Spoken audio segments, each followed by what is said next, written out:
Hello, this is Ben with DC Digital, and I've got a bit of a candid video here for you today.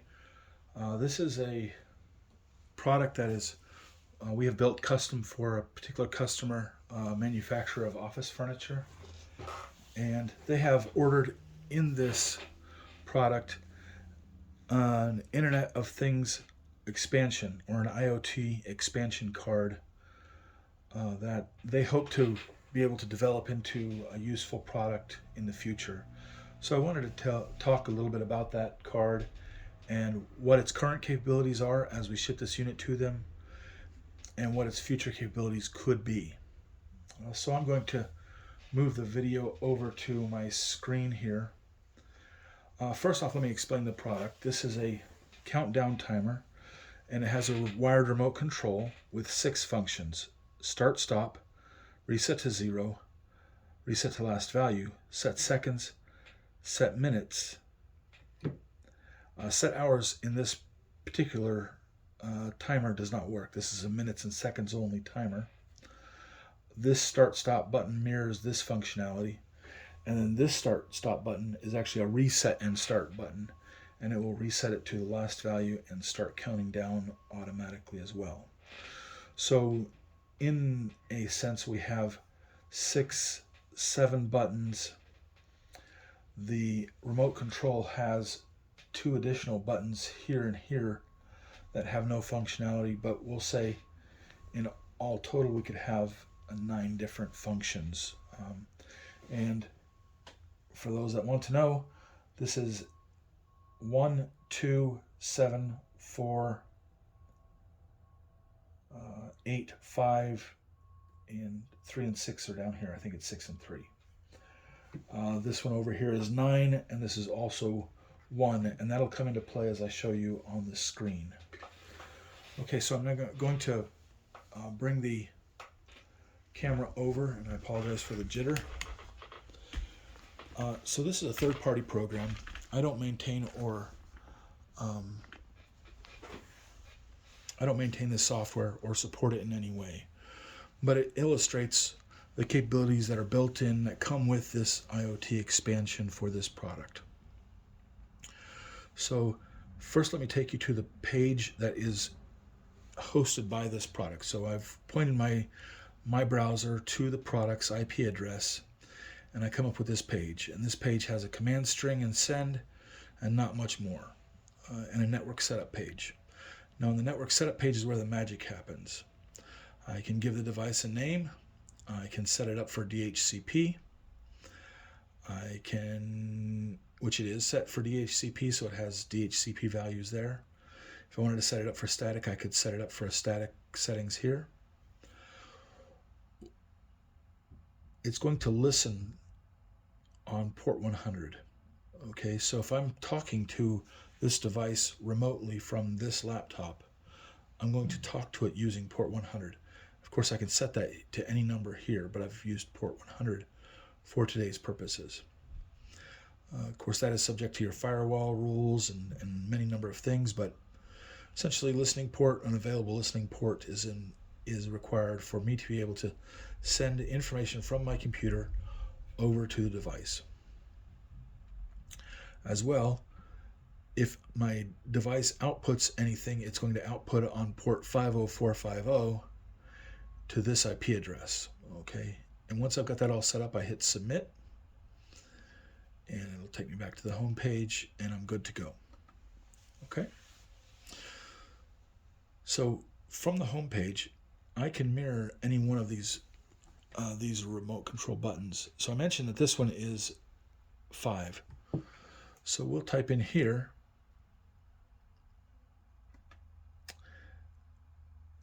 M5, and we'll send that. And you'll see over here, we're setting the seconds. So apparently this one is 5. So 5 is over here. 8 must be over here. So M5 sets the seconds. We type in M5 again.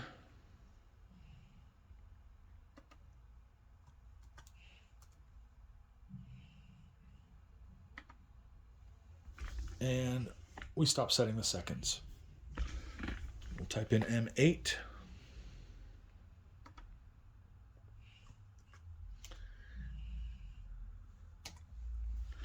And we'll start to set the minutes. And we'll type in M8 again.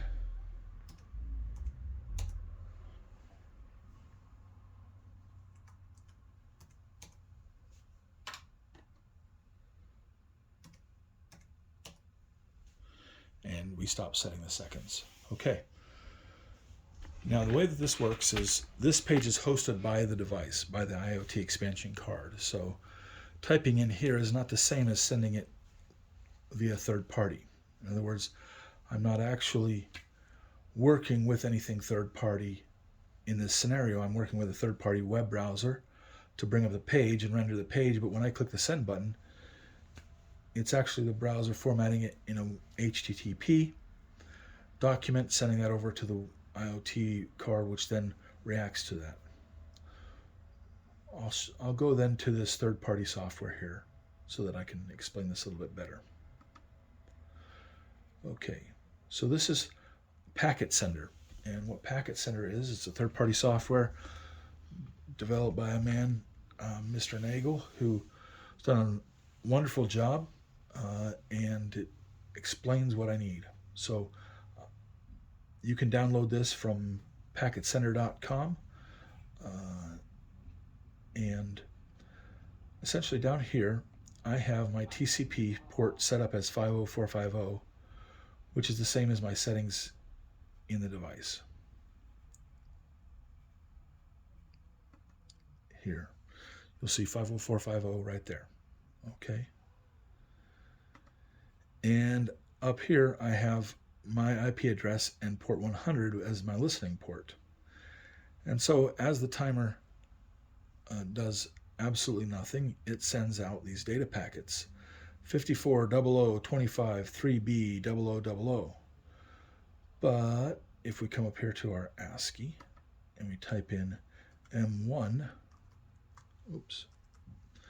M1, capital M, number 1, and send that,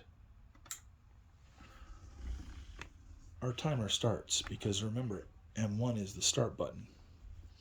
So it's starting to count down, and I don't know if you can see the data here, but it is also counting down. So 2C, 2B, 2A, 29, 28, 27, 26, 25, etc. This data is now counting down. So this is the data that's coming out of that IoT expansion card. Could easily be populated in a database, queried using some PHP or something to that effect to process that data into decipherable information. Okay, so this is already the functionality built into that IoT expansion card. You have the functions M1 through M9 for the 9 different buttons that are on the push are the push buttons to control the timer. Start, stop, 0, reset, last value, set minutes, set seconds, or reset and start. And then you have data coming from the timer feeding back into this log here that is where it's currently at in its countdown. So it's always T is the first character. This 03 means that it is in currently state 3, which is counting down. And then minutes in hex, seconds in hex, and the last 2 are milliseconds. So it counts down to millisecond accuracy. So you can quickly process that data into something that is useful. Now, that being said, this page and this page are part of we wrote the software for this product, for this IoT expansion card, and this page can have any look and feel you would like. There are some essential things we need to include, such as the IP settings, the address mode. We can password protect any of these pages, and we can get data to and from the timer, and then we could log that here on this page for you, or allow you to have buttons that control the timer from the web page. Those are some of the expansion capabilities that we can do here, but really this is a blank canvas that we can do almost anything with. Okay, so that's it for this video. Thank you for watching. Post any questions you have in the comments below. Have a wonderful day.